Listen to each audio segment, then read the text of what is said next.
Die jongste opvolgaksie teen SWAPO-terroriste in Angola het bevestig dat daar toenemende samewerking tussen die Angolese FAPLA-magte en SWAPO is.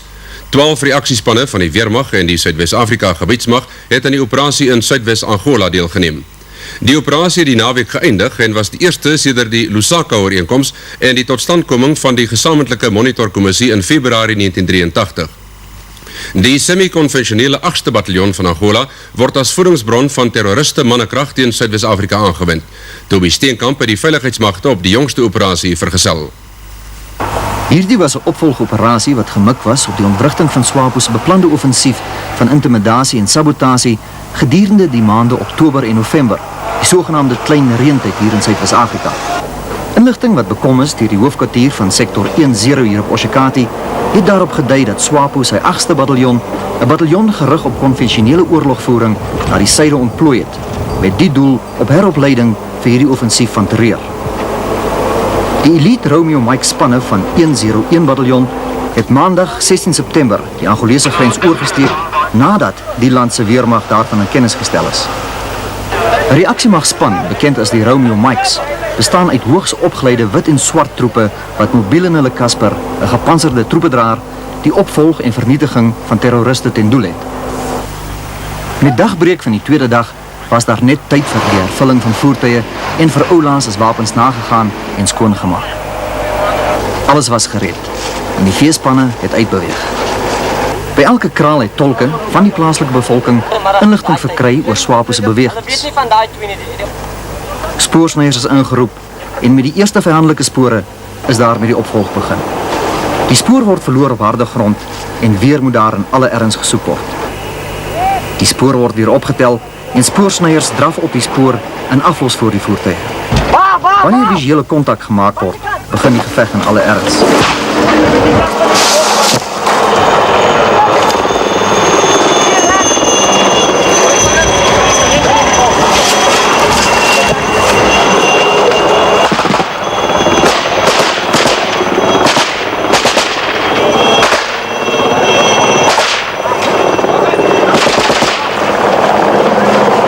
Net so skielik soos dit begin het dit weer geëindig.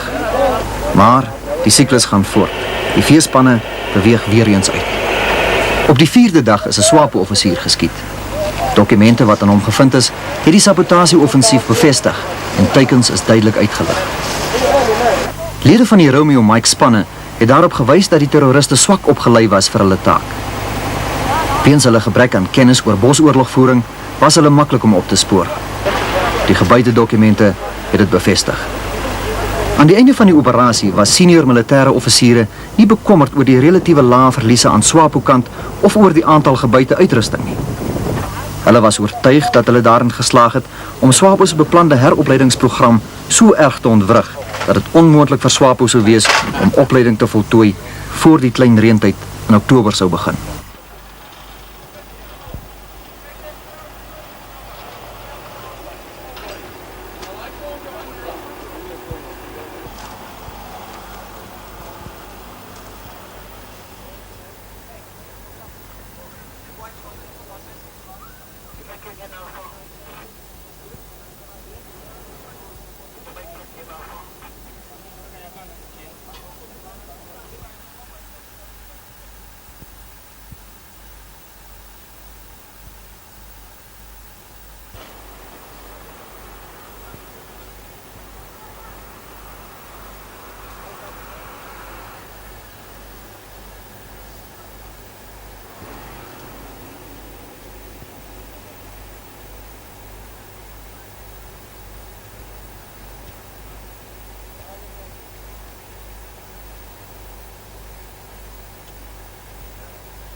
It's quiet up here on the border tonight.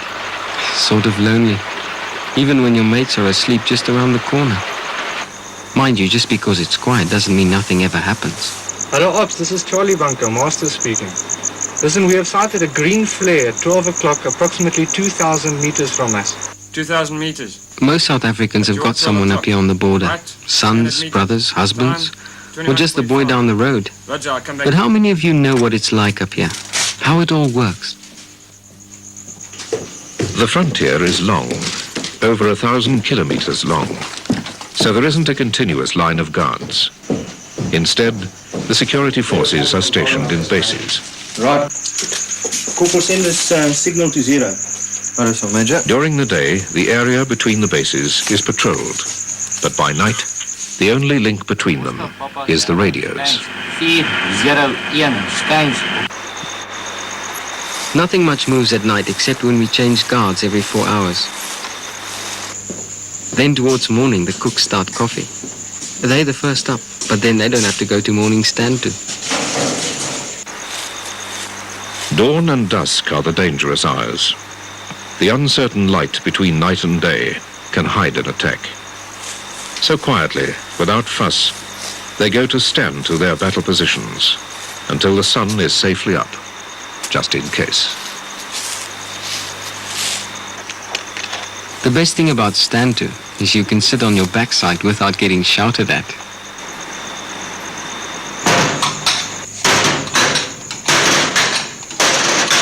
All units are issued with the same rations.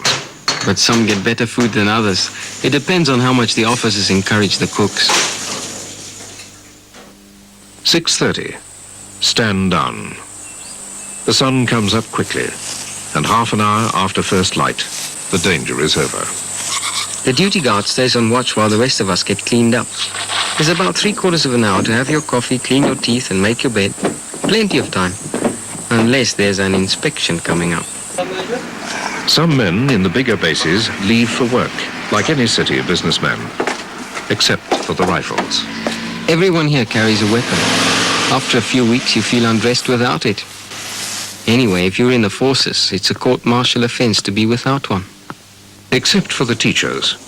They bring their rifles to school, but leave them in the principal's office. Many national servicemen, particularly those trained as teachers, are loaned by the army to the local schools. 7:30. The patrols that spent the night in temporary base in the bush have been on the move for an hour, making the most of a cool morning. You know, the way I look at it is this, that no matter what patrol you go out on, you think of it as tours and this sort of thing, and you're on edge most of the time.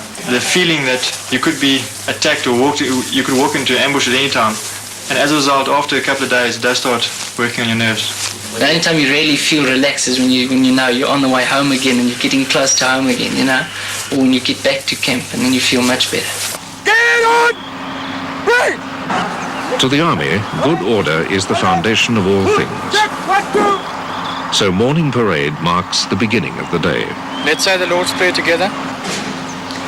Our Father, who art in heaven, hallowed be thy name. Thy kingdom come. Thy will be done, in earth as it is in heaven. Give us this day our daily bread, and forgive us our trespasses, as we forgive them that trespass against us. And lead us not into temptation, but deliver us from evil. For thine is the kingdom, the power and the glory, forever and ever. Amen.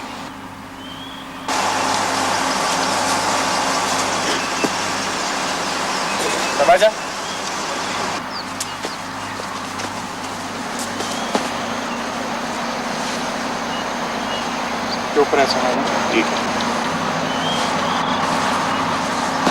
Right, listen here. Today we're expecting a visit from the RSM. So you will tidy your arm cars. And I want all the stonefish picked up and the whole camp right. Every bloody corner of it.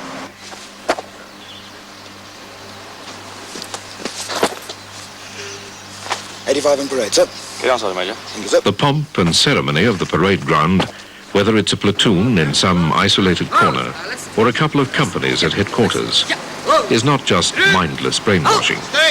It's part of the cement that holds an army together. En om 1900 Bravo rapporteer die observasiepos in die hoekarea 800 hours. Morning order group. een groen seinfakkel 340 grade op 'n rigting 340 grade magneties. The SWAPO terrorist tracks for me in the cut line. SWAPO is becoming increasingly aggressive in the area between the Zambezi River and Duke Sepot. Intelligence has informed us that SWAPO... They usually warn us the night before we go out on patrol, but we don't know where we're going until just before we leave. The river and the road. The Omaner claim that after you've done 10 patrols, you don't feel a thing. But if you look at their faces during the briefing, you might wonder. Mind you, even if you are a little scared, sometimes you look forward to getting away from the boredom of the endless short back and sides. With a limited supply of water, and the other water holes are all dry. Mission. Platoon 3 is to undertake a seek and destroy mission on date time group 180730 Bravo October 79. We cleaned the guns yesterday and we'll clean the guns tomorrow. It's the monotonous routine that gets you. Yet it is the routine that does as much to bring victory as the bravery of the men in the field. The men in the bases are not in much danger, but the heat and the hard work are just as real. You get hungry and thirsty out in the bush, but every scrap of food, every drop of water has to be carried on your back. They've developed special lightweight packs of high-energy food, rat packs we call them. They've been carefully balanced and take everything into account, except for individual taste. But we soon fix that. Right, gentlemen, let's just go through the kit and check that everything's... The patrol has to carry weapons, ammunition, and radios. The size of the patrol depends on its task. Right, But over the years, SWAPO has tried to counter security force successes by increasing the size of its bands. So patrols have had to be enlarged. And make sure they're all full. Well-prepared fighting patrols are the basis of the counterinsurgency operations. Terrorists avoid contact, so it's up to the army to take the war to them. This is one of 7 patrols leaving the various bases today, to join those already in the bush. Of course, with everyone armed, accidents happen, so rifle drill is strict. Stage 1, chamber empty, safety catch on. Stage 2, safety on, magazine on. Weapons are usually carried at stage 2 inside the base, except during an alert. Stage 3, safety on, but with one in the chamber. Okay, stage 3, you guys. Okay, forward. Let's go. Stage 4, just flick the safety off and you're ready for trouble. 800 hours, and the medical officers are busy with the local sick parade. There'll be more later, when the ration trucks come in from the smaller bases that don't have doctors and dentists.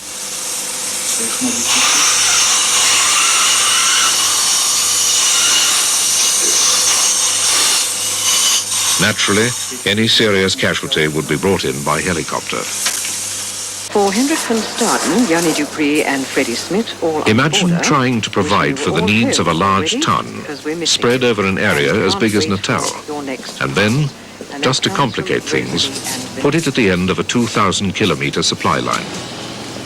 Everything from armored cars to toilet paper has to be brought in by road, atrocious truck-breaking roads, or by air. The supply line, as it gets closer to the front, divides and subdivides like a river delta. But as the loads get smaller, the problems don't disappear. Now you have to deliver to the bases. For some, it's just a matter of sending a truck and a couple of men. But in other areas, getting a convoy through is almost a campaign on its own.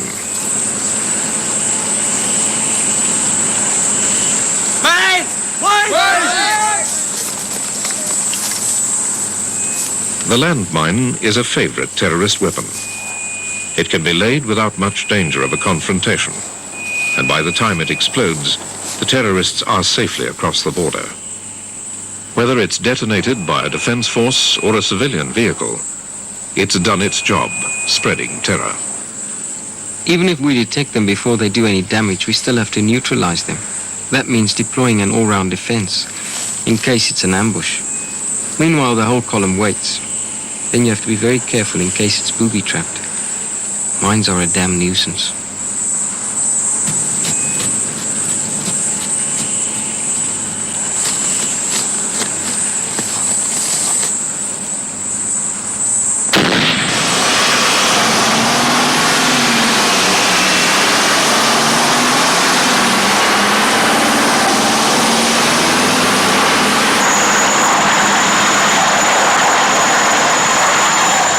Helicopters, of course, are not affected by mines, but they are so much in demand for other jobs that the only units supplied by air are those that can't be reached by road. Such as this isolated outpost on a sensitive international border. If we were attacked, it would be at least an hour before they could reinforce us. Ironical to think that South Africa is represented here by a lieutenant not long out of school. He'd probably be considered a bit young to raise a mortgage.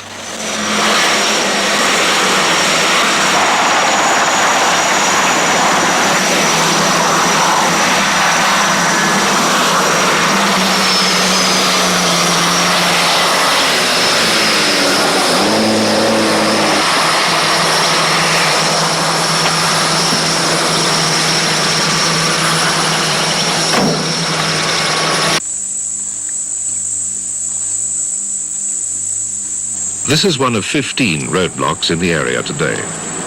So far, they've stopped 26 cars and found nothing. They're beginning to wonder if their suffering in the sun is really necessary. Yet in this land of long distances and few roads, this is an effective weapon. So even if no one falls into their trap, they will have made things very difficult for any terrorists trying to infiltrate. 8:45. And in the bush, the temperature is already 32. By noon, it will be in the 40s. Up here, they call October month the suicide month because of the terrific heat. I mean, just about breaks you up. You know, your nerves are on edge, and if someone just so much as bumps into you, you want to turn around and beat him over the head with a rifle or something, you know. Compared to the foot patrols, the river patrols are few and far between. They're popular because in many ways they're better off. You don't have to walk, and thirst isn't a problem. But it's hotter and more humid, and you feel very exposed in a boat. You also have to keep an eye open for crocs, flat dogs we call them, all teeth and bad breath. But the worst of all is the mosquitoes.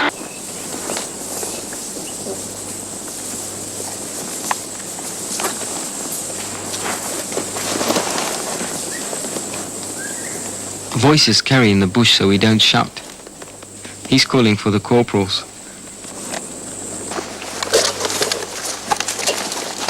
One of the minor hardships of a patrol is not being able to smoke. But we usually stop for a break every hour or so, particularly if the lieutenant is a smoker himself.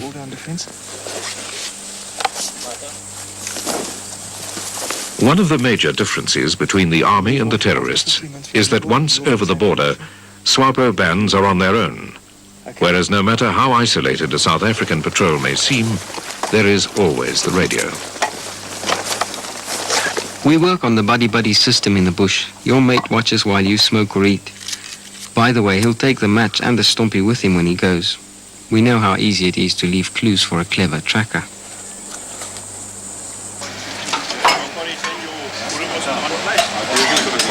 "1100 hours, and most units serve brunch.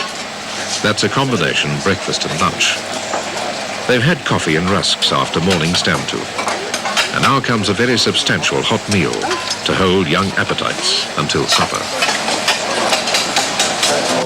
It gets very hot at midday, so most of us write letters or read.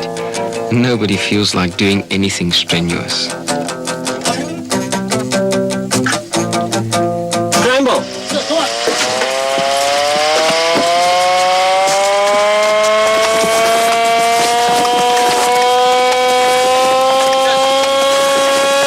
12:15. Every base has an alarm siren. And with this siren, the whole camp can be roused into a turmoil of activity any time of day or night. HE 117 plus 2, charge 3. Number 3, load. Number 3, load.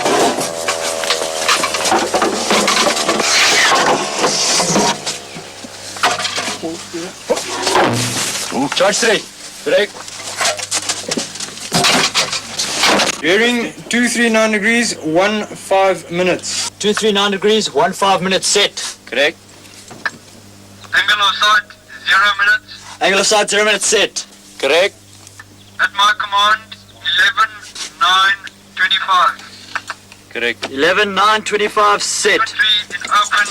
Number 3, adjust fire. Okay, send it quickly.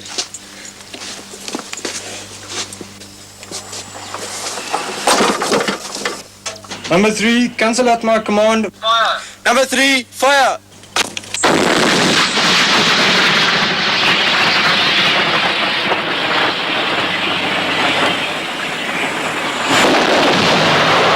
Today, it's an exercise in support of the Rattles that are making a mock attack.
Units coming to the operational area, even though they might have been here before, go through a course to raise them to the peak of preparedness.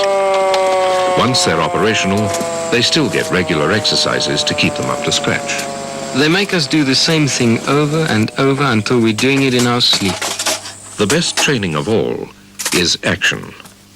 Troops that have had a successful skirmish have an air of confidence about them that no amount of training can give. 14-20 hours, and 4 companies return from an operation. By the way, they're not supposed to travel like this, but after 15 days in the bush and a very successful contact, who's going to ask them to walk? During the course of the action, they were reinforced from the air, which left them short of transport. Nobody minds a bit of crowding on the way home. You know, being shot at gives you a new sense of values. These men know that they can give a good account of themselves in a fight, and that gives you a great deal of self-respect.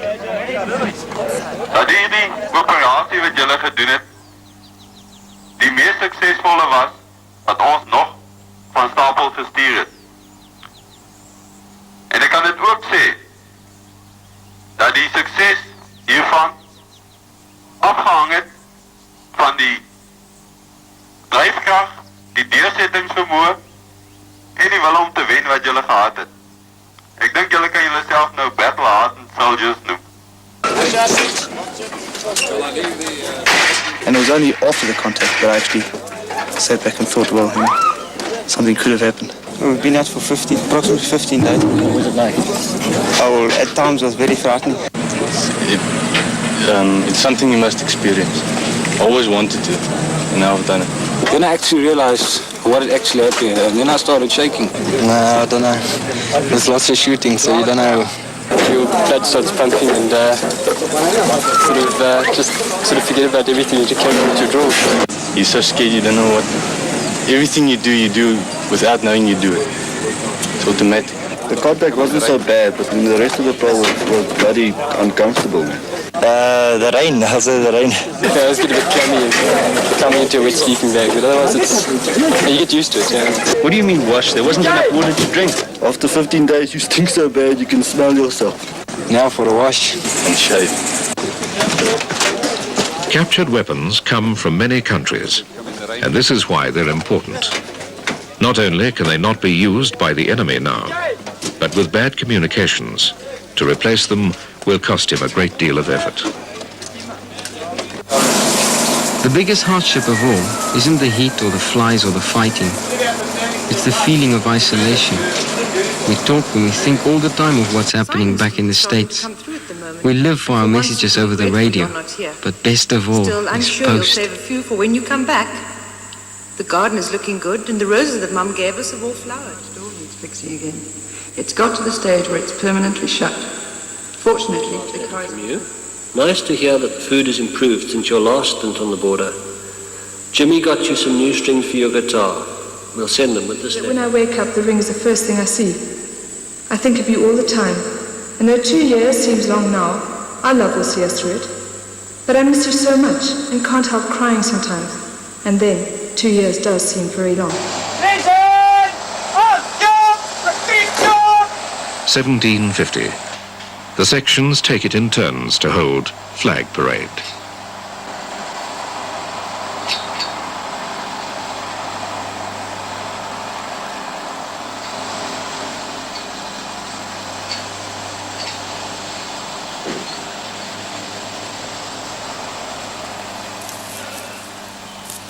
If you're out in the bush, all movement is supposed to stop at sundown.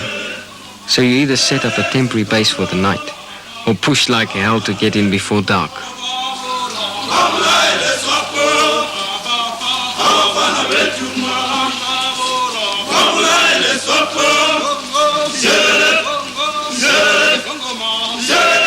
Congo,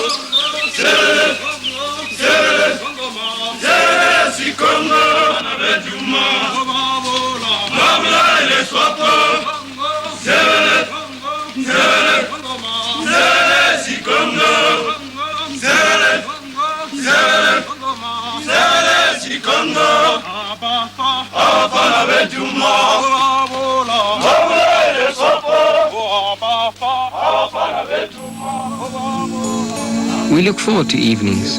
Once Stanto is over, it will cool down and we'll have a few hours to ourselves, except for those on guard duty. The men up here don't talk much about patriotism, but if it's been a good day and the guys are chatting over a beer, or while they clean their kit, there's a feeling of being part of something special, of fighting for something worthwhile. And that's what patriotism is all about, isn't it?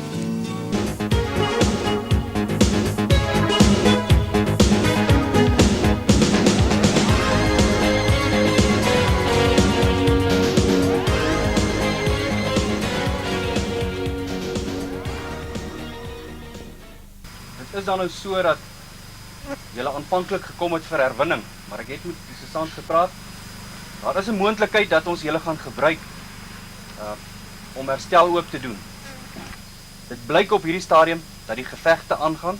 Die mense gaan terugtrek van die front af. Die voertuig gaan tot hier by ons kom.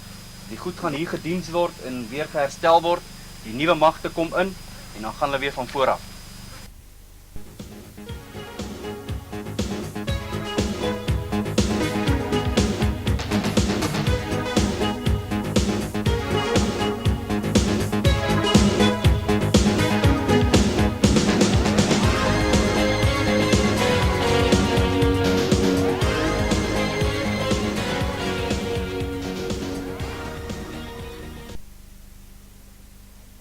Hierdie Wittings het 'n landmyn getrap en al wat aan hom beskadig is sy engine en sy breekdrom.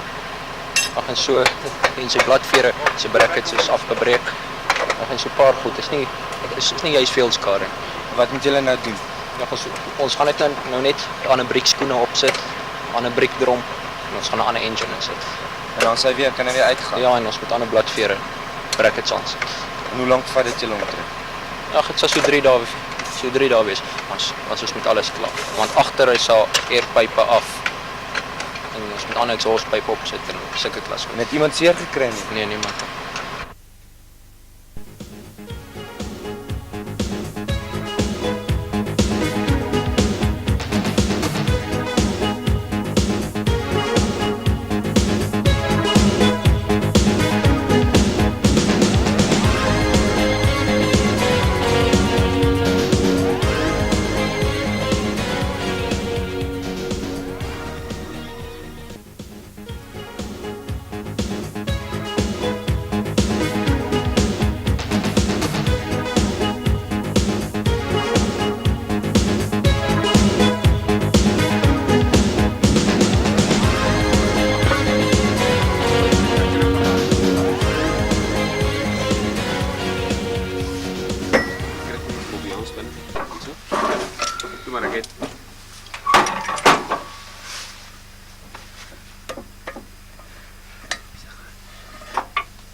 Kan jy nie daai bout met daai lang extension nie van bo af draai nie man, dan gaan dit mos gouer.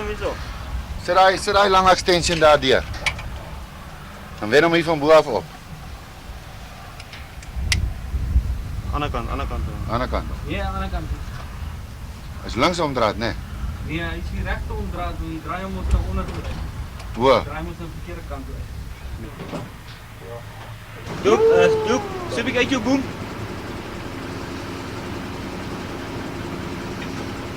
Okay, af 'n bietjie.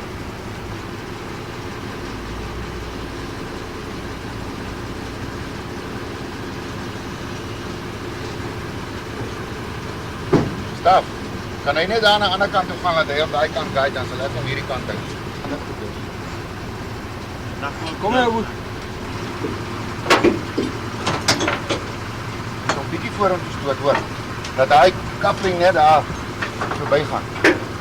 Ja, hou hom net so. Ja, hy moet my gou doen. Sien, daar kom hy klaar met hom.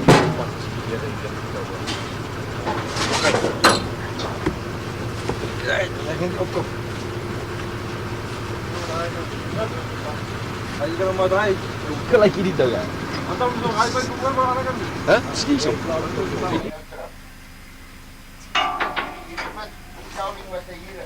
moet terug gaan.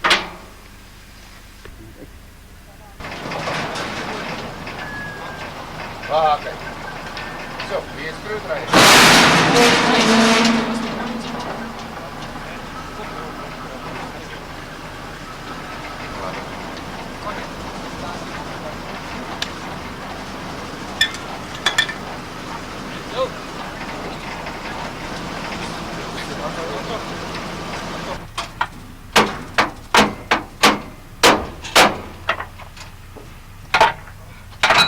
That's it.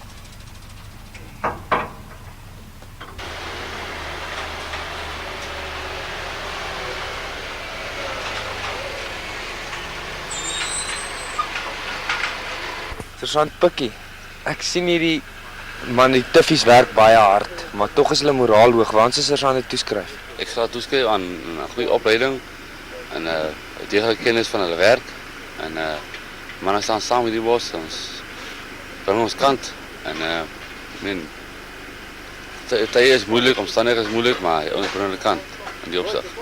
Hulle werk ontsettend hard, maar toch die anders een breekkans krijg, dan brengen hulle de kant en hulle rust ontzettend, dan gesels hulle over wat hulle alles die dag gedoen het en kom hulle weer terug en dan pak hulle weer met nieuwe moed weer die ding aan, lekker bord kos wat hulle gekry het, dan doen hulle die ding.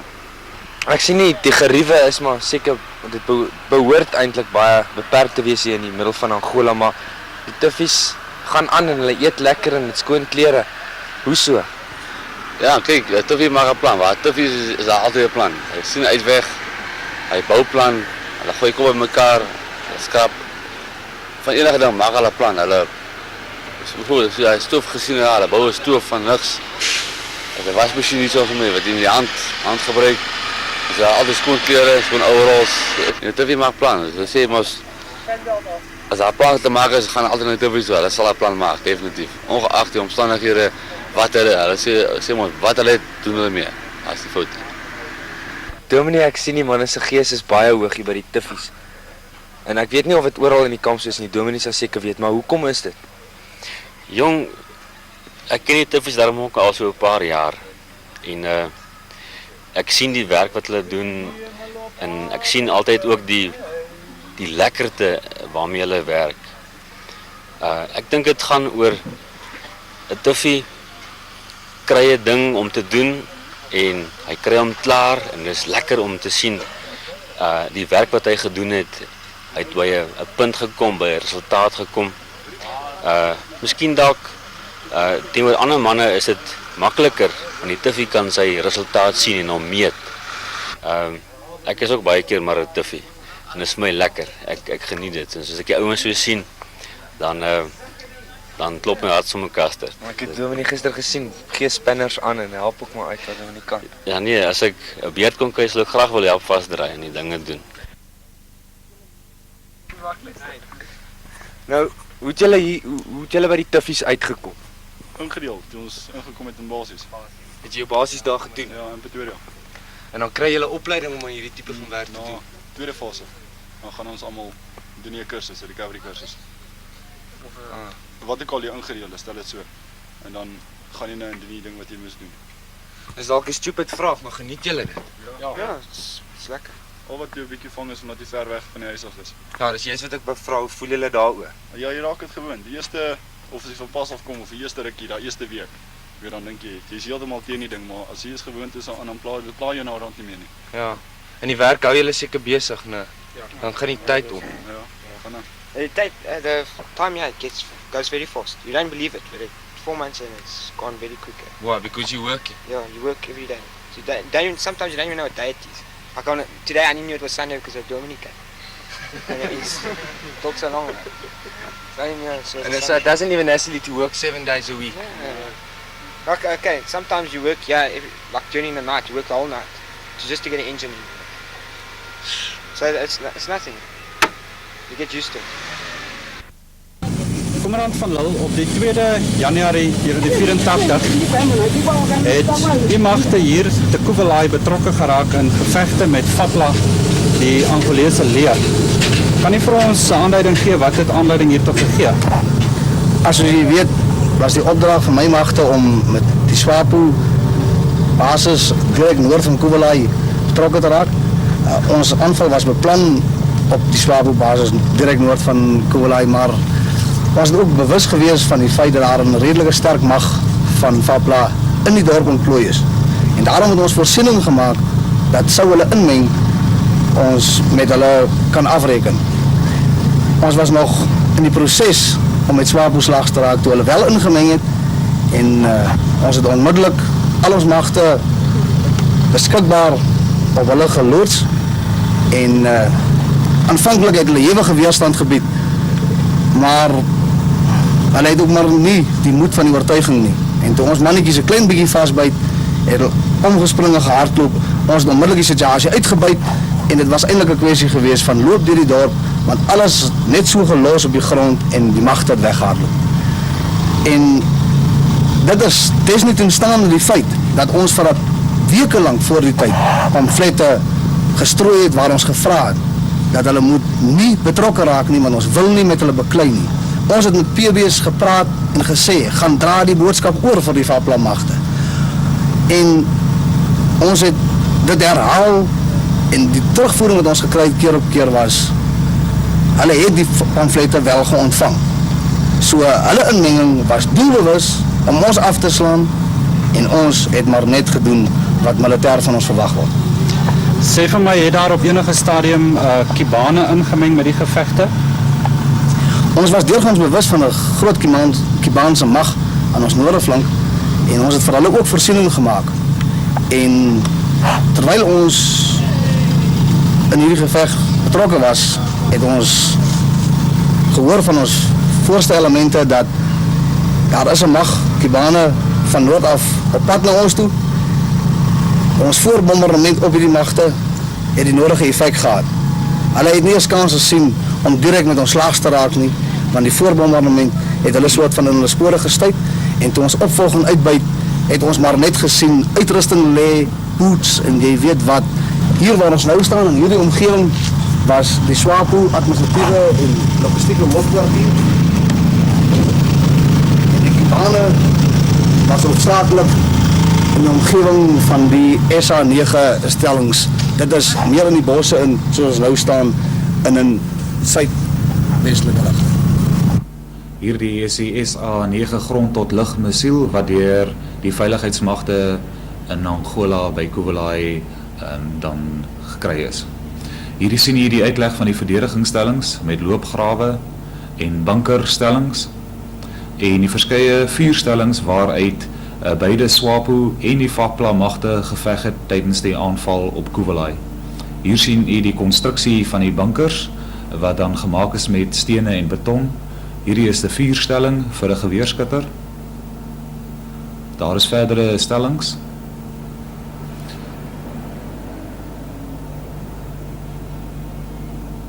Goed, die bunker ter sprake is hierdie ene. Hy's geleë aan die noorde kant van die dorpie Kuwalai.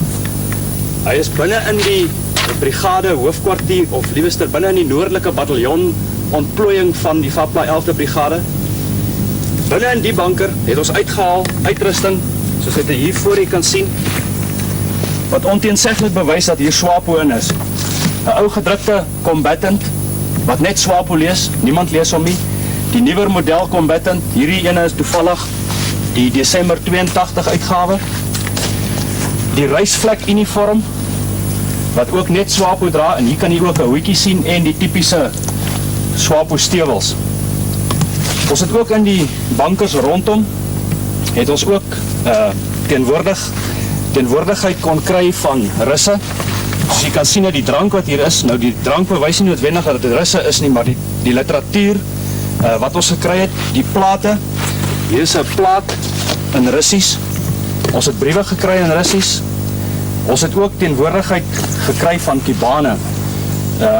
Wat die Russe verder aan betref, is dit ook duidelik dat hier ook vroumense in hierdie bankers gebly het saam met hulle.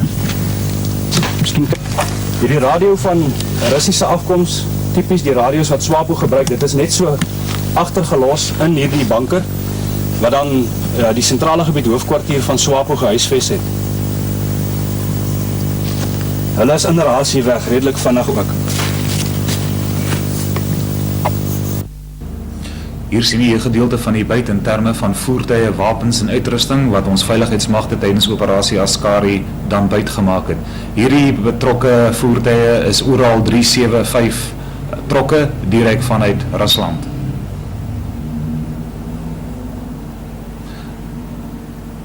Die 23 mm lugafweerkanonne,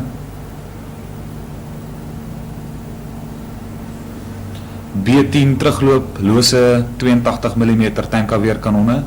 Hier sien jy die hoope ammunisie vir hierdie gesofistikeerde wapentuig. Kleingewere AK-47 ook van Sowjet oorsprong.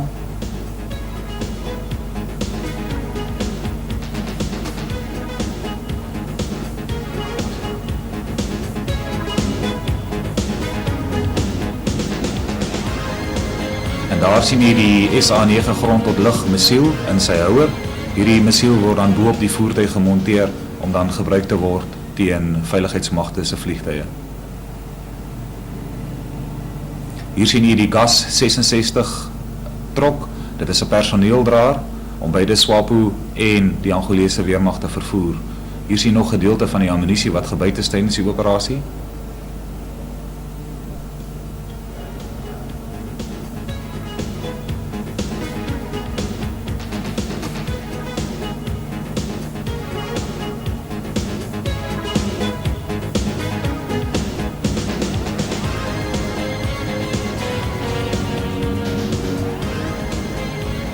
Hier sien ons die grootste fonds van hierdie operasie, 'n SWAPO landmyn arsenaal wat hy dan gebruik om sy mynoorlogvoering te gebruik teen die bevolking van Suidwes-Afrika.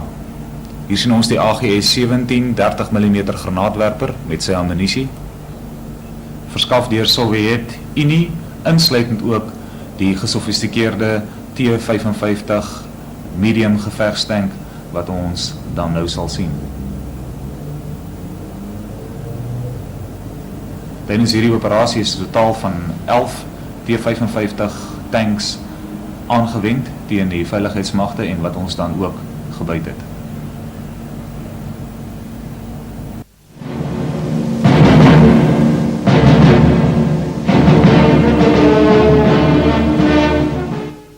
Die doel was om SWAPO se bevel- en beheerstruktuur te ontwrig of te vernietig en so ook sy logistiese stelsel.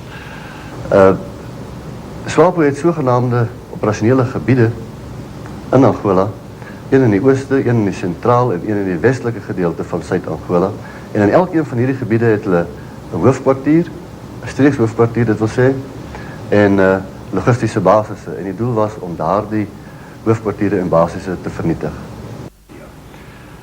Dit was 'n operasie van redelike groot omvang, maar ons het nie eintlik groot toevoegings gemaak tot die troepe wat reeds beskikbaar was in sektor 10, dit wil sê in Novamuland nie. Ons het eintlik maar die troepe wat daar was, die dienspligtiges en ander gehergroepeer vir hierdie operasie. Daar was ook enkele gevalle van burgermagtroepe wat op daardie stadium onder opleiding was, wat ons ook ingegooi het, en dit was hoofsaaklik administratiewe en ander ondersteunende elemente. Ten opsigte van operasie Protea het ons eers die oostelike gebied van SWAPO aangeval, en in daardie gebied was SWAPO heeltemal geïsoleerd. Sy hoofdkwartiere was nie gemeng met die van die MPLA nie. Sy logistiese stelsel is ook heeltemal apart, en daar het ons geen kontak gehad met of Angolese burgerlikes of die Angolese administrasie of die Angolese magte nie. Tot 'n baie groot mate het ons dieselfde verskynsel gehad in die sentrale gebied van SWAPO. Ons het baie naby aan Angolese poste en dorpies verby beweeg tot binne etlike honderde meter daarvandaan sonder dat ons enige kontak met die Angolese gehad het. Maar vir die gedeelte van die operasie wat in die weste plaasgevind het, moes ons totaal anders beplan. Ons moes beplan op die slegste geval in die sin dat in die weste is SWAPO se hoofkwartiere en basisse heeltemal deur mekaar gemeng met die van die Angolese magte. En ons moes beplan daarop dat sou die Angolese magte nie die wyk neem nie, dat ons dalk met hulle slaag sou moes raak. So in hierdie geval was die beperking geplaas op die bevelvoerders dat sover moontlik moet hulle alle kontak met Angolese burgerlikes of die Angolese regeringselemente of die Angolese magte vermy. Soos jy weet, het ons dan ook met operasie Protea baie gebruik gemaak daarvan om pamflette af te gooi by die Angolese basisse om vir hulle te probeer oorreed om die wyk te neem. Maar hieruit het 'n baie belangrike ander beperking op bevelvoerders voortgespruit en dit was dat alhoewel hulle Angolese magte moes vermy, het die veiligheid van ons eie troepe topprioriteit geniet. Dit wil sê, as 'n situasie sou ontwikkel waar die veiligheid van ons mense in gevaar kom, dan moes bevelvoerders alle en enige sodanige stappe neem as wat hulle gedink het nodig is om die veiligheid van ons troepe te waarborg, want ons eie troepe se lewe, of dit nou van die Suidwesmagte is of van die RSA magte is, dit maak nie saak nie, geniet by ons topprioriteit. Die bevelvoerende generaal Suidwes-Afrika gebiedsmagte, generaal-majoor Lloyd, was in oorhoofse bevel van die landwaartse geveg. Die bevelvoerder sektor 10, brigadier Badenhorst, was in beheer van die operasionele hoofkwartier te Oshikati. Die magte vir operasie Protea was gegroepeer in 3 taakmagte. Taakmag Alpha was 'n gemekaniseerde mag wat vir die konvensionele operasie verantwoordelik was. Hierdie taakmag was onder bevel van kolonel Joubert. Taakmag Bravo was 'n gemotoriseerde mag wat vir die teeninsurgensie operasie verantwoordelik was en was onder bevel van kolonel Benadi. Taakmag Charlie was verantwoordelik vir teenterroriste operasies in die noorde van Suidwes en was onder bevel van kolonel Sonnekus.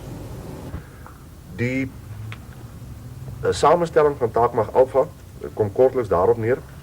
Ons het 4 veggroepe gehad. Veggroep 10 was die gemekaniseerde veggroep met die bevelvoerder kommandant Roland de Vries. Veggroep 20 was die gebalanceerde veggroep wat ons gehad het met die bevelvoerder kommandant Dippies Dippenaar. Veggroep 30 was 'n gemotoriseerde veggroep en sy bevelvoerder was kommandant Chris Serfontein. En dan veggroep 40 was ook 'n gemotoriseerde veggroep, hoofsaaklik 3-2 bataljonse mense en die bevelvoerder was dan ook Dion Ferreira geweest.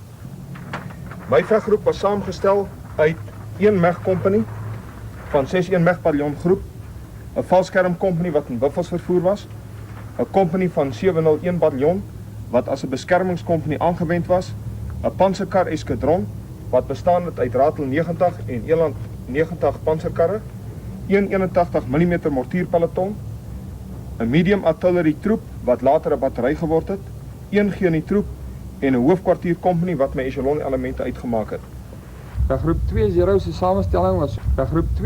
samestelling was soos volg: bestaan uit 3 infantry companies waarvan 1 gemechaniseerd was, 1 panzer Ratel eskadron, 1 medium artillery battery, 1 mortier peloton, GNI troep minus, 'n beskermingscompany en die nodige ondersteunende elemente. Groep 30 het bestaan uit 'n company, 3 companies, infanterie, panserkar eskadron, 'n battery 120 mm mortiere, GNI troep en onderhoudselemente. Samenstelling van my mag was as volg: ek het 3 offensiewe operasionele companies gehad 'n panserkar eskadron -2 troepe, 'n 120 mm artilleriebattery, 81 mm mortierpeloton, 'n genietroep en dan 'n onderhoudselement. Bravo was saamgestel uit 4 veggroepe, bestaande uit 2 tuinveggroepe aanvanklik vir die voortsetting van operasie Carnation en Sealing en 2 veggroepe wat op 'n latere stadium aangesluit het vir die operasies in die Tango gebied. Die veggroep bestaan uit 4 kompanies Boesmans, 5 verkenningsspanne van Boesmans, mortiergroep en 'n LWT element om die nodige tegniese steun te gee.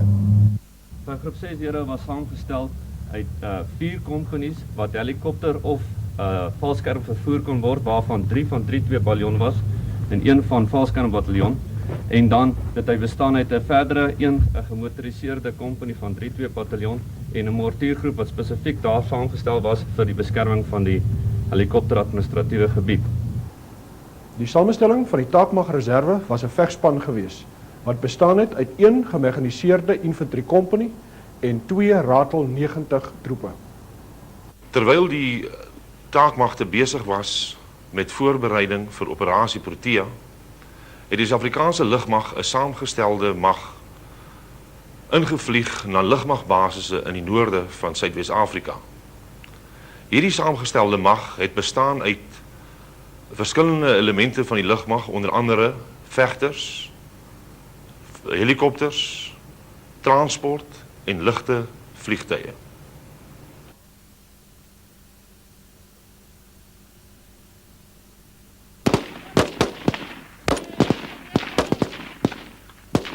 Operasie Protea is in 8 fases uitgevoer. Eerste fase was die magsvoorbereiding fase te Osjewello. Taakmag Alpha het sy opleiding en voorbereiding vir die operasie daar gedoen.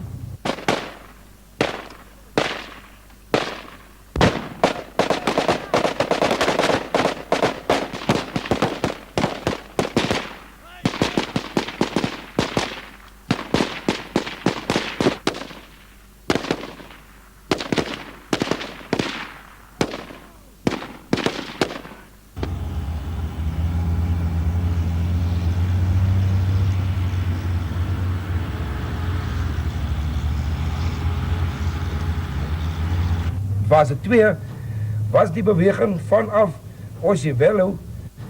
Veggroep 10 het deur die Wildtuin beweeg, al met die witpadlaas op tot by Ruacana, waar hulle dan in 'n voorversamelgebied ingegaan het.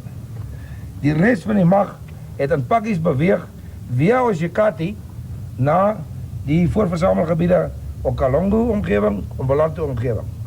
Die konsep van die operasie het voorsiening gemaak vir autonome lugaanvalle op 2 radarstellings by plekke Kahama en Chibemba. Hierdie 2 radarkomplekse het deel gevorm van 'n sambreel netwerk waaronder SWAPO sowel as FAPLA vrylik kon rondbeweeg, omdat enige lugaktiwiteite in daai gebied maklik opspoorbaar sou wees. Op D-1 is daar aanvalle deur Buccaneers en Canberras op die 2 radarinstallasies te Kahama en Chibemba uitgevoer. Die resultate van die by Kahama was 1 Barlock radar was totaal vernietig gewees en die ander oorblywende 3 is heel waarskynlik deur skrapnel beskadig. Op Chibemba is die flatface radar ook totaal vernietig en addisionele uitrusting soos generators ensovoorts is wel deur skrapnel beskadig. Fase 3 was die beweging vanaf die voorversamelgebiede na die verskillende opstelplekke gereed vir die aanvalle. Hierdie beweging het soos volg geskied. Veggroep 10 het vanaf Ruacana vertrek, die Kaplyn oorgesteek en is by Kalohek oor die laagwaterbrug en het wes van die Konini rivier na sy opstel beweeg, gereed vir sy aanval op Hoombe. Veggroep 20, 30 en 40 het op 2 routes inbeweeg, na hulle opstelplekke gereed vir hulle aanval op Zangongo sou dit nodig wees en dan ook vir die aanval indien nodig op Piu Piu. Veggroep 30 sou aanvanklik dien as 'n afsnymag tussen Piu Piu en Zangongo. Die Takmak reserve sou as 'n afsnymag dien tussen Zangongo en Mongwa. Wat die aanvalle self aanbetref, veggroep 10 het vanuit die noorde gekom en Apple Pie was hulle doelwit. Daar was geen vyand op die doelwit nie en die taak was redelik vinnig afgehandel en ons het uitgebuit tot ongeveer 2 kilometer wes van die rivier waar ons dan in 'n afsnyrol ontplooi was. Daardie dag het ons 'n aantal mobiele patrollies noord en suid aan die weste kant van die rivier uitgevoer waar ons 'n aantal vyand gedood het. Die ander 3 veggroepe wat gebruik gemaak het van hierdie 2 toegangsweë, het wat die aanval aanbetref 'n gesamentlike aanval gedoen. In die eerste instansie die vyandelike weerstand wat ons hier gehad het, is uit die weg geruim deur 'n vegspan. Alles het volgens 'n plan verloop. Hierdie 2 vegspanne het gelyktydig hulle aanval begin en die eerste vegspan op Golf het nie ver gevorder toe dit ewige weerstand kry vanaf tanks wat in die gebied was, sowel as vanaf luggeweer. Die tweede vegspan hier het van die begin af 'n weerstand gehad. Dit het te maak gehad met geweldige bunkerstellings wat met konkreet gebou is en sowel as 'n hoofkwartier en met tanks op die doelwit. As ons nou net na die detail van hierdie doelwit kan gaan kyk, dan wil ek graag die volgende sketskaart aan u voorhou. Doelwit Golf is hier vergroot. Die aanval het uit 'n oostelike rigting, dit wil sê van hierdie kant af begin. Hier sien u 476 mm tankafweer kanonne. Hierdie kanonne was onbeman. Die vyand het gevlug terwyl daar wel hier in die bunkers nog steeds 'n vyand aanwesig was. Die aanval het goed gevorder tot by hierdie observasiepos in die boom. Dit het effens 'n hoë grondjie gemaak en ons kon nie oor die hoë grond kom as gevolg van die tanks wat hier ontplooi was, wat in die rigting van die aanval gevuur het, sowel as in 'n suidelike rigting. Verder was hier dan ook 6 23 mm lugafweerkanonne wat groot oop skootsvelde gehad het in hierdie rigting en dit onmoontlik gemaak het om aan te gaan met die aanval. Vuursteen, eerstens van die lug se kant af, is gevra om die lugafweer wapens te neutraliseer. Dit was nie suksesvol nie. Daarna is artillerie gebruik op hierdie teiken wat ook nie geslaagd was nie en uiteindelik is dit met mortiere en met kleingeweerwapens oorrompel. In die proses wat hier oor beweeg is hier 2 van die tanks uitgeskiet en met die uitskiet van hierdie tanks het die bemannings van die ander 2 tanks gevlug.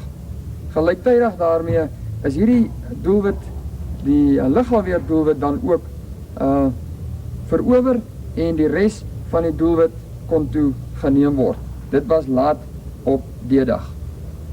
My opdrag was eerstens om die pad te sny tussen Piu Piu en Zangongo. Om 11:00 die môre van die dag het ek dan aangekom by bynaam Victory, waar ek dan suksesvol die pad afgesny het sodat daar nie inmenging is vanaf Piu Piu na Zangongo toe nie, waar die ander aanvalle ingegaan het nie. Direk daarna, om 11:30 het ek opgestel vir die aanval, wat as volg verloop het. 2 kompanies het die dorp te voet aangeval in huisopruimingsoperasie.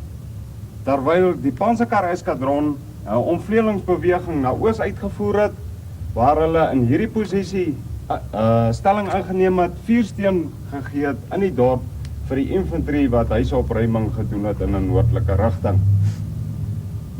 Sodra die infantrie elemente dan die doelwit verower het, het die tank Panzerkar elemente oorgeskuif, uitgebuit hier na lekker drafse gebied toe waar hulle stelling ingeneem het. Na die aanval het ons etlike KG's geneem, waaruit ons informasie bekom het dat daar tanks in die omgewing is. Ek het die KG gebruik. Hulle saam met die Panzerkar element gestuur wat daar was en hulle het dus uitgebuit in die rigting van die rivier waar 2 tanks opgespoor het.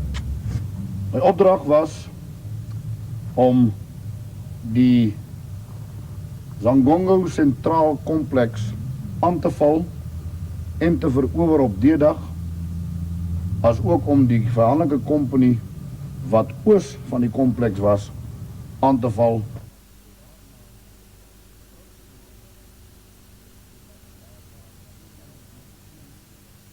En daarna die doelwit wat jy hier kan sien op te ruim. Op D-dag om 1700 uur was die brughoof dan gestig.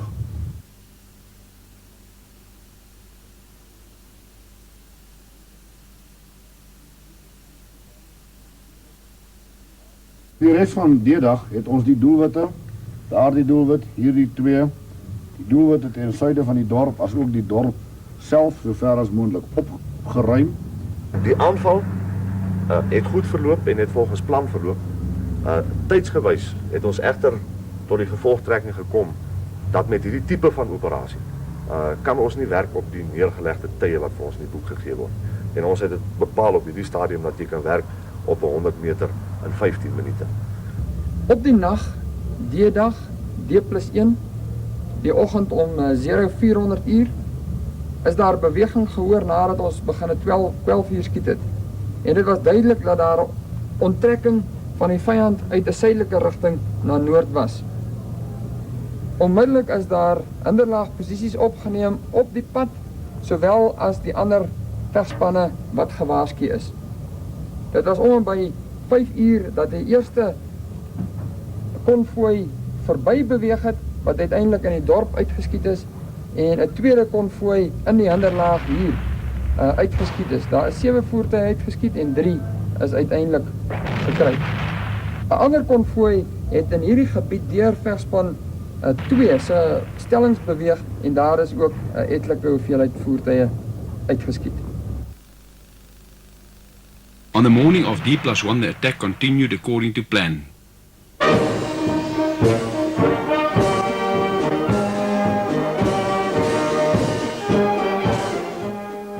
The security forces encountered little resistance, and soon after they were in control of the town.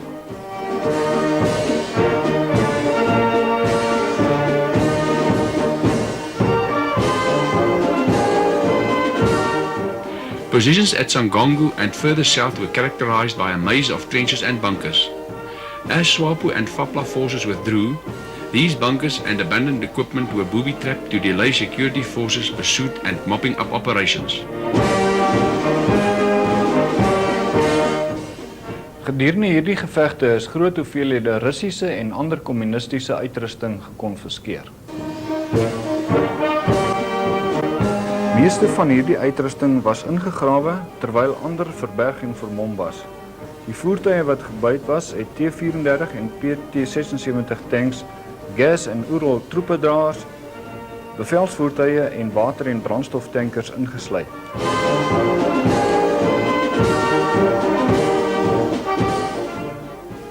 Equipment of Russian origin was found everywhere, including T-34 tanks, of which 4 were destroyed by Ratel and Eland 90s.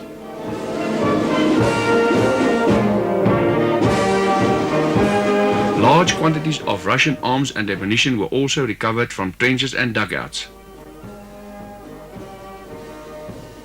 This included a collection of small arms, machine guns and rocket launchers.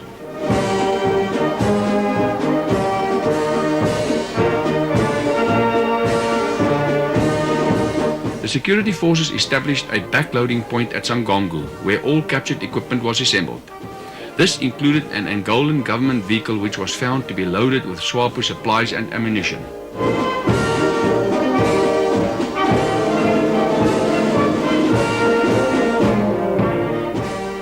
Groot hoeveelhede Russiese propagandamateriaal, soos pamflette, films, foto's en plakkate is ook gekonfiskeer. During mopping up operations, maps drawn up using Russian notations and symbols were captured. These maps accurately depicted the integrated SWAPO and FAPLA defensive layout. The Russian presence is indicative of their clever manipulation of local issues to further the Russian imperialist expansionist cause.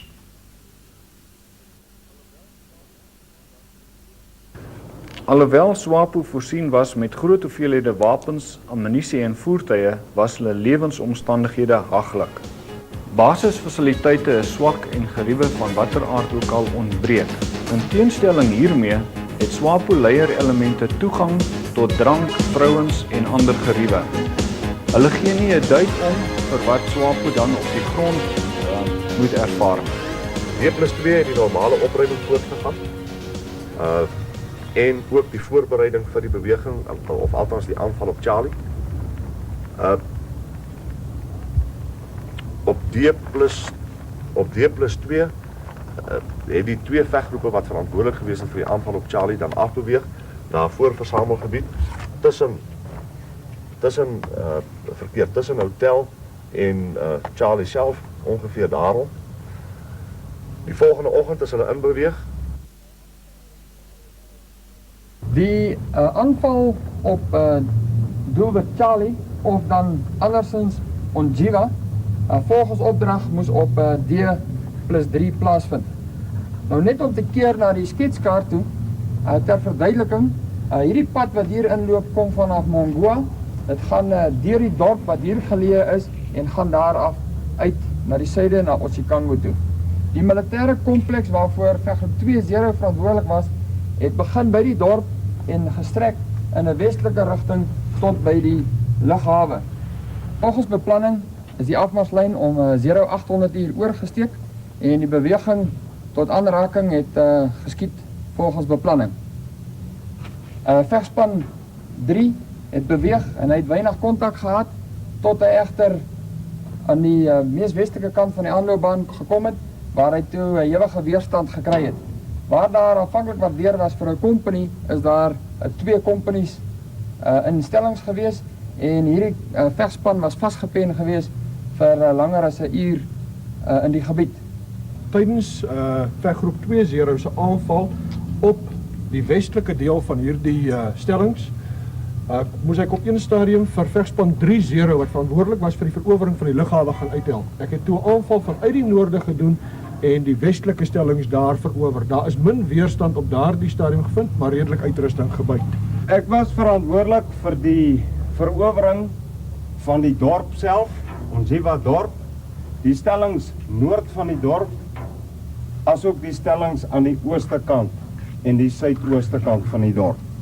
Nadat die A-company suksesvol die ingang beveilig het, het B en C companies by hom aangesluit en die dorp van hierdie rigting af, of van die westelike rigting en die oostelike rigting verower. Aanvanklik het dit goed gegaan, geen probleme gehad nie, maar hoe verder die operasie gevorder het, hoe meer vuur het B-company vanaf hierdie stellings getrek. Hoe dit ook al sy, teen laaste lig het die veggroep die dorp verower en was hulle aan die ooste kant van die dorp. In daai stadium het ons hewige vuur getrek van alle rigtings af, van lugafweerstellings wat daar geleë is. Ons het mortiervuur getrek, moontlik van die stellings wat daar geleë is, RPG vuur vanuit hierdie stellings uitgetrek, as ook kleingeweervuur van die flank af. During this battle, a number of Russians attempted to break out to the northeast with an armored column of 35 vehicles.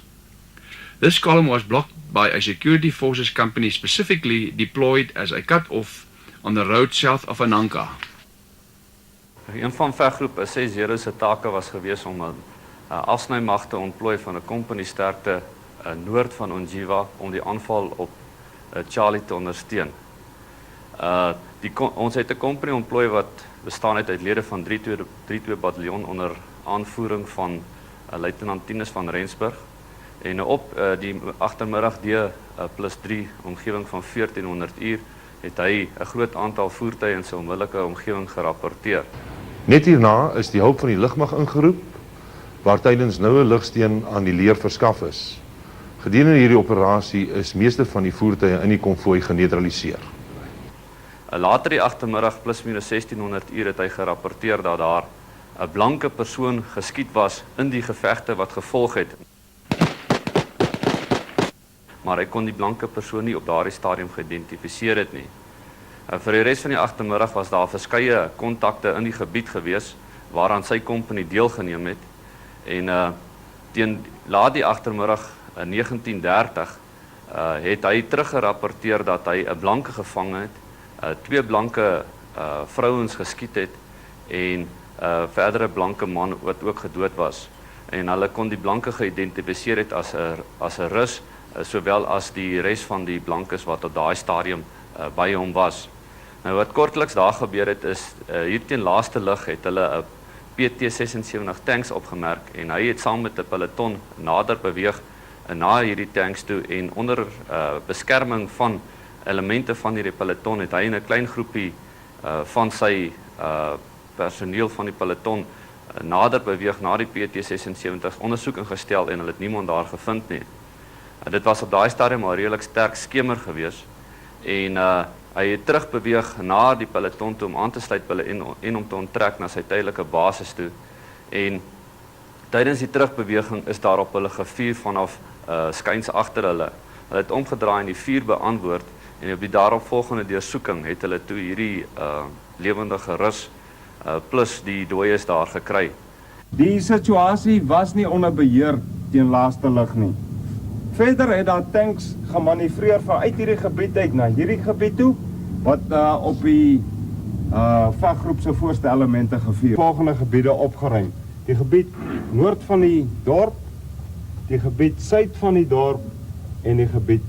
Op D+4 het die aanval voortgegaan volgens opdrag en doelwitte Delta en Echo is verower.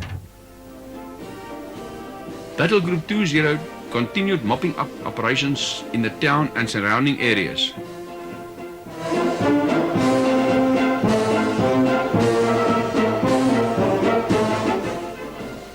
A second battle group moved south, securing the withdrawal route through Omapanda and Amakunde. This movement was without incident and by nightfall the Angolan-Namibian border post of Santa Clara was secured. Groot hoeveelhede kosvoorrade wat vir SWAPO en FAPLA opgegaar is aan die plaaslike bevolking verskaf. Takmar Bravo, wat 'n voortsetting was van die operasie Carnation en operasie Sealing, wat onderskeidelik in die ooste en in die weste plaasgevind het ontplooi in die Tango gebied waar hulle dan met operasies voortgegaan het soos deur hulle uitgespel. My opdrag het basies bestaan uit die sny van verbindingsroetes tussen die verskillende teikens waarvoor Takwag Alpha verantwoordelik was en dan verder vir die voer van gebiedsoperasies in die Tango gebied teen geïdentifiseerde SWAPO basisse en teikens. Aanvanklik is een veggroep geontplooi in die suidekant vanaf Big Ben wat gebiedsoperasies in 'n noordelike rigting gevoer het, terwyl 'n volgende veggroep vanaf Long Tom operasies in die sentrale gebied gevoer het en 'n volgende veggroep wat vanaf die noordelike kant ingekom het, gegaan het vir die 2 hoofteikens, naamlik Grootkop en Wynland, en van daar af in 'n suidelike rigting gewerk het. Die vierde veggroep het in 'n suidelike rigting afbeweeg en gebiedsoperasies in die suide gevoer. Gedurende die hele duur van die operasie was die vegtervliegtuie op 'n gereedheidsgrondslag om indien nodig vir die grondmagte noue lugsteun te bied. Die onderskeppingsvliegtuie was ook op 'n gereedheidsgrondslag gewees indien daar 'n lugbedreiging sou ontstaan, in die sin dat ons grondmagte wat binne in Angola ontplooi was, enigstens bedreig sou word, andersins ook vir die moontlikheid vir aanvalle op eie magte ontplooiings binne in Suidwes-Afrika. Een vliegtuig wat nie uitgelaat kan word nie, is die Bosbok, wat aan die grondmagte 'n groot hulp gewees het in die sin dat hulle gehelp het vir die navigasie in die digbeboste gebied.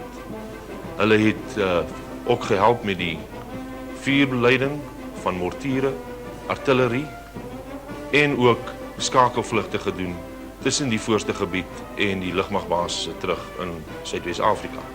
Die helikopters het op hulle beurt nou 'n troepering gedoen gedurende die res van die operasie Hulle het gehelp met die afvoer van verliese, die aanvulling van voorrade en noodsaaklike uitrusting wat vinnig voor in die voorste gebied moes gekom het.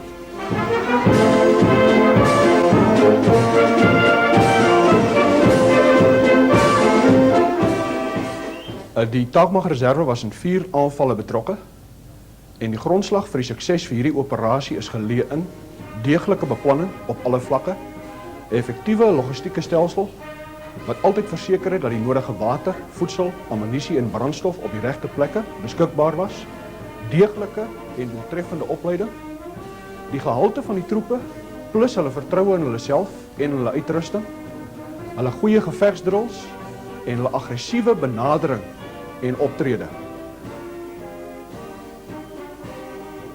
Gekoppel hieraan, goeie leiers op alle vlakke, veral die junior leiers, wat hierdie gevegsmag in 'n doeltreffende gevegsmasjien saamgesmelt het.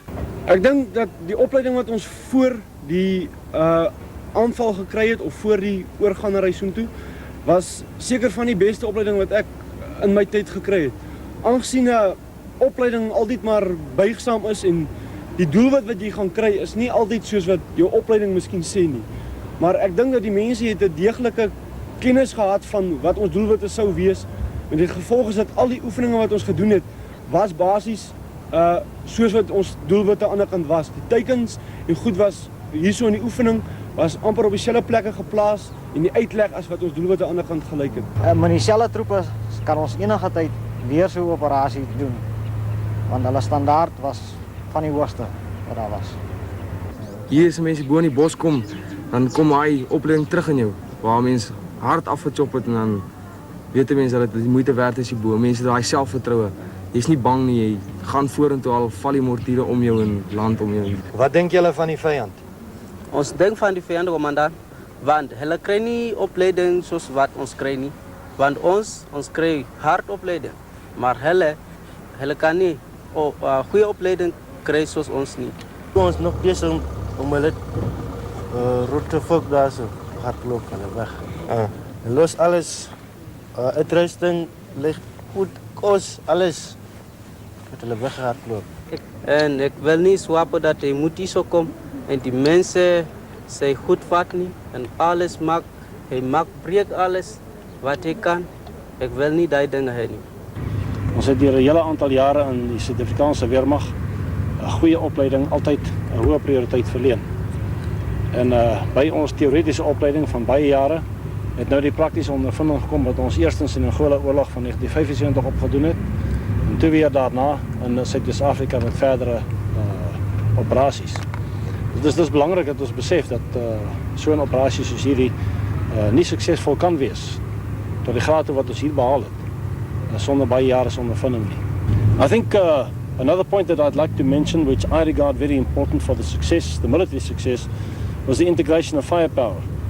I think if we consider the firepower of the South African Air Force there, and the combination of the firepower and movement of our troops, I think this was one of the main reasons or causes for our success. Jy weet kommandant, dit is die eerste slag nou dat ons die geleentheid kry om eintlik 'n tank uit te skiet wat in aktiewe diens is. Met die gevolg is ons het maar altyd gewonder of kan hierdie 90 mm kanon werklik 'n tank uitskiet. En ek dink na ons die eerste tank geskiet het almal besef dat die vermoë van die 90 mm is by verre om 'n tank maklik te kan vernietig. Die fight was aan die gang geweest. En ek het net so gesit binne in die buffel en toe hoor ek net een slag en rook in dit. Toe het ons geskiet met 'n mortier. En die ruit wat hier so raak geskiet is, het in die kant was hy op die kant geweest en ek glo was dit nie vir die ruit geweest nie, dan was ek seker dood geweest of iets. Hy het my baie beskerm. Een van die uitstaande kenmerke vir my was die goeie kwaliteit bevelvoerders en leiers op alle vlakke. Ek moet sê dat ons op die hoër vlakke met baie groot gerusheid operasies in hierdie gehalte bevelvoerders kan toevertrou. I think also the audacity of the fighting troops at times when it was necessary they were prepared to travel 30-40 kilometers, intercept the enemy and come back to their groups again. Adaptability of the South African soldier is another characteristic that I'd like to mention. You know, we've already in the Angola campaign came across this. The South African soldier can adapt himself very easily to situations in Africa. It is surprising to us that we never had any problems to get the white South African to work together with the black Africans. And here again, in one objective, we found the South Africans playing soccer very soon after the main battle, playing soccer with the local inhabitants of the little town. And this just shows you how easy the South African can adapt himself to the different people.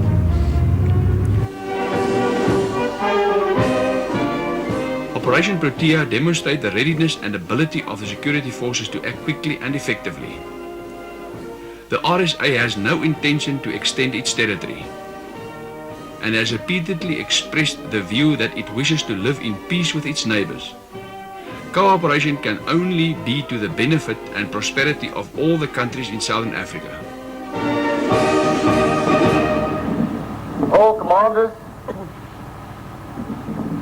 and other members of leader groups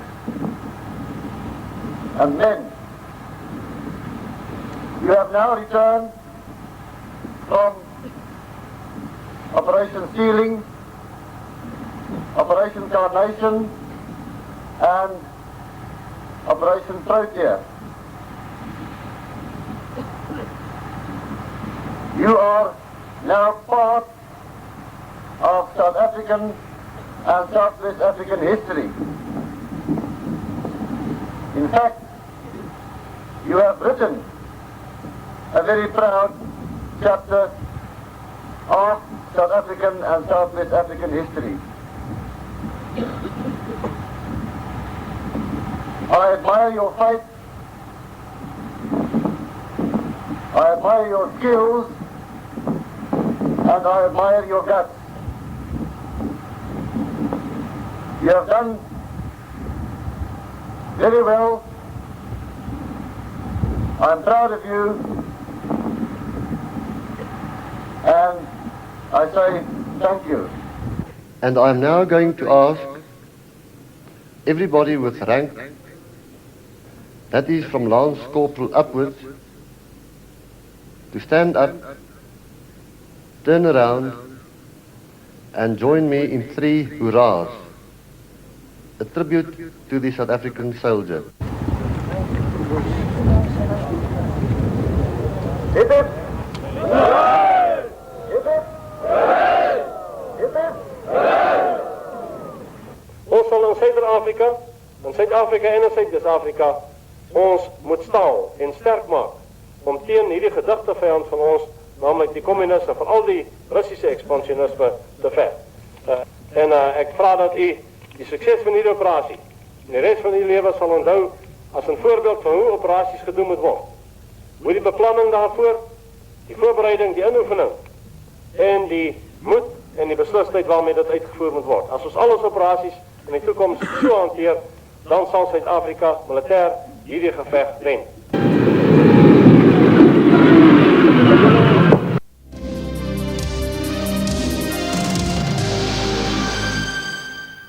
Over the past week, the South African Defence Force lifted the veil on the current military situation in Angola and the level of its involvement. This stemmed from confirmed information and intelligence. Apart from providing a comprehensive breakdown of events in Angola during the past 8 months, the SADF also set the record straight on a number of issues in the light of distorted perceptions and wild claims emanating from Angola and abroad. This report, based on a briefing given to military correspondents, includes SADF video from the Angolan war front and library footage from our archives. That South Africa is militarily involved in Angola at the present time is not in dispute. The Minister of Defence publicly confirmed this fact on a number of occasions in recent months, and this situation remains unchanged. The extent of South Africa's commitment in that country does, however, demand clarification in view of the exaggerated claims emanating from Luanda and elsewhere.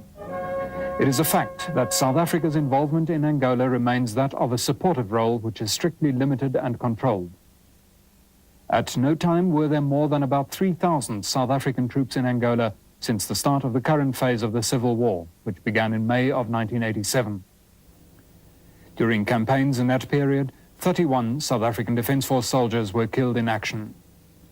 During the same period, the Angolan government's FAPLA army lost at least 4,768 soldiers. It is a fact that during the period under consideration, South Africa lost 3 tanks, 4 infantry combat vehicles, 1 fighter aircraft and 1 light aircraft in operations in southeast Angola. During the same period, FAPLA lost 14 fighter aircraft, 8 helicopters, 94 tanks, more than 372 logistics vehicles, and a variety of other types of weapon systems, including missile launchers and mobile radars. Broadly speaking, there are several important reasons for the continued presence of the SADF in southern Angola, some of which are the importance of supporting UNITA as part of South Africa's strategy for the protection of its own interests in a regional context, the continued terrorist threat which SWAPO, inspired and actively supported by FAPLA, could exert on Kavango and the Caprivi, given free rein in Angola's 6th military region in the south. The direct threat this poses to the Southwest Africa Namibia population and the infrastructure in Kavango and Caprivi. To oppose the establishment of African National Congress camps and terrorist training facilities in the south of Angola, which would further facilitate incursions into South Africa. South Africa's responsibility as the regional power to stem the tide of southward Soviet expansionism from its Angolan stronghold. The background to South Africa's involvement in Angola was also spelled out by the SADF. South Africa's involvement in Angola was codenamed Operation Modular for the period July until December the 15th, 1987. From December the 15th, it was codenamed Operation Hooper. It was clear by March 1987 that FAPLA intended launching an offensive into Angolan territory under UNITA control.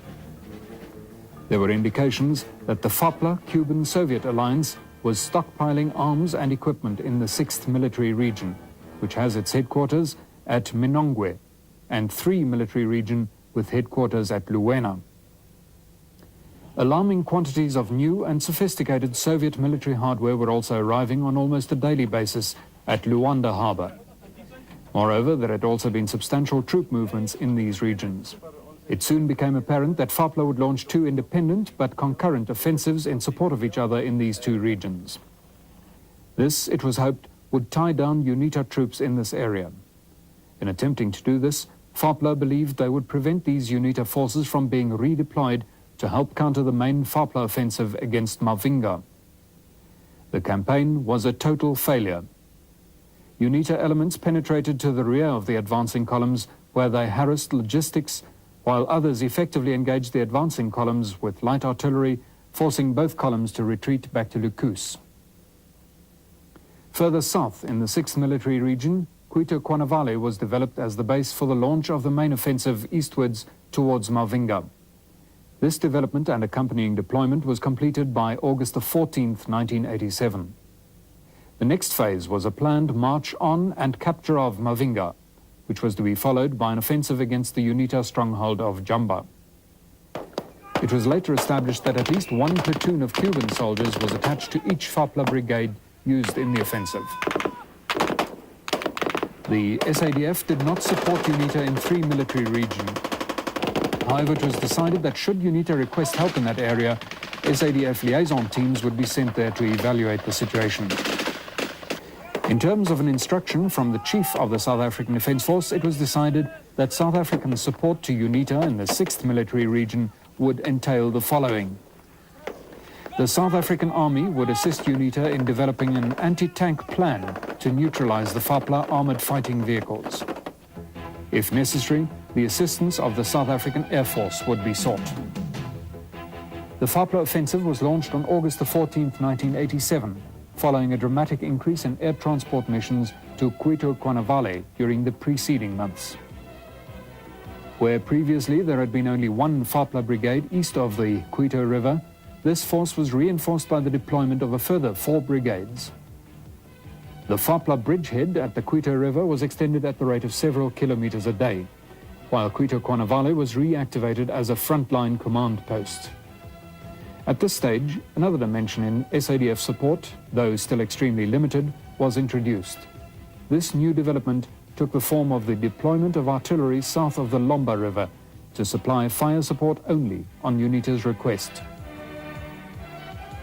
The Cuban, Russian-led and inspired FAPLA forces launched their offensive in August 1987, following two clearly distinguishable advance routes with 2 brigades on each route. As the FAPLA forces continued to advance, the real extent of their sophisticated weaponry, which included artillery and tanks, was revealed. They were also bringing in more reinforcements. It became clear that additional support for UNITA was appropriate.